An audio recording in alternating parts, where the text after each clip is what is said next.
തിരമാലകളെ എനിക്കിഷ്ടമാണ്. അതിന്റെ ഉയർച്ചയോ താഴ്ചയോ കണ്ടിട്ടല്ല, മറിച്ച് അത് താഴ്ചയിൽ നിന്ന് ഉയരത്തിലോട്ട് എത്താൻ ശ്രമിക്കുന്നു എന്നതുകൊണ്ടാണ്. APJ അബ്ദുൽ കലാം സാറിന്റെ പ്രശസ്തമായിട്ടുള്ള ലൈനാണ് മിസ് പറഞ്ഞിട്ടുള്ളത്. അത് നമ്മുടെ ജീവിതത്തിൽ പ്രാവർത്തികമാക്കി കഴിഞ്ഞാൽ ഒരു പരിധിവരെ നമ്മുടെ പ്രശ്നങ്ങളൊക്കെ നമുക്ക് ഒഴിവാക്കാൻ പറ്റില്ലേ? എന്താ അദ്ദേഹം പറഞ്ഞത്? ഉയർച്ച വരുന്നത് എവിടെ നിന്ന്? താഴെ നിന്നാണ് അല്ലെ. ആ താഴ്ഭാഗത്ത് നിന്ന് മുകളിലോട്ട് ഒരു തിരമാലയ്ക്ക് പോകാൻ പോകുന്നത് പോലെ, അതുപോലെയാണ് നമ്മുടെ ജീവിതത്തിൽ പരാജയങ്ങളും വിജയങ്ങളും എന്ന് പറയുന്നത്. പരാജയത്തിൽ നിന്നേ വിജയം ഉണ്ടാവുള്ളൂ. ഒരിക്കലും ഒരാൾക്ക് ആദ്യം തന്നെ വിജയം കിട്ടണമെന്നില്ല.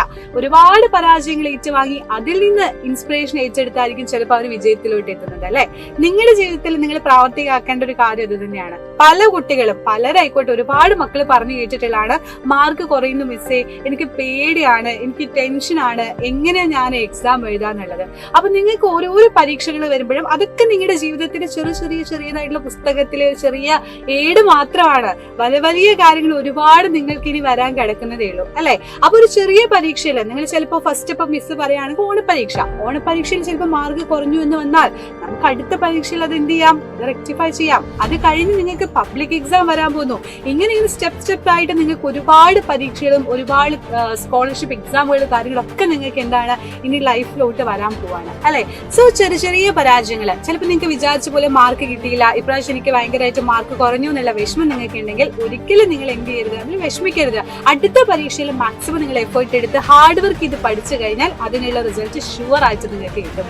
അതുപോലെ നിങ്ങളുടെ എക്സ്ട്രാ കരിക്കുലർ ആക്ടിവിറ്റിയിൽ നിങ്ങൾ കൂടുതലായിട്ട് ആക്റ്റീവ് ആവുക. നിങ്ങൾ തന്നെ നിങ്ങൾ എന്ത് ചെയ്യുക, ഓരോ നിങ്ങളെ കോൺഫിഡന്റ് ആയിട്ട് ഇരുന്ന് കഴിഞ്ഞാൽ നിങ്ങൾ ഒരു പേടിയും പേടിക്കേണ്ട മക്കളെ, നിങ്ങൾ അടിപൊളിയായിട്ട് നിങ്ങൾക്ക് എല്ലാ കാര്യത്തിലും ഫുൾ മാർക്ക് സ്കോർ ചെയ്യാൻ പറ്റും. സോ ഈ ഒരു ഇൻസ്പിറേഷൻ, ഈ ഒരു അദ്ദേഹം വന്ന ചെറിയൊരു വാക്കിൽ നിന്ന് നിങ്ങൾ ഇൻസ്പയർ ആയിരുന്നുണ്ടെങ്കിൽ അതാണ് ഏറ്റവും ബെസ്റ്റ് ആയിട്ടുള്ള ഒരു കാര്യം എന്ന് പറയുന്നത്. സോ എല്ലാ മക്കളും എന്ത് ചെയ്യുക, നിങ്ങൾ കോൺഫിഡന്റ് ആയിട്ടിരിക്കുക, ബി കോൺഫിഡന്റ്, അടിപൊളിയായിട്ടിരിക്കുക, നിങ്ങളെ കൊണ്ട് പറ്റും. സോ ഇനി അതുപോലെയുള്ള ഇൻസ്പിറേഷൻ ആയിട്ടുള്ള വേറെ വീഡിയോസ് ആയിട്ട് അടുത്ത വീഡിയോ കാണാം. So by.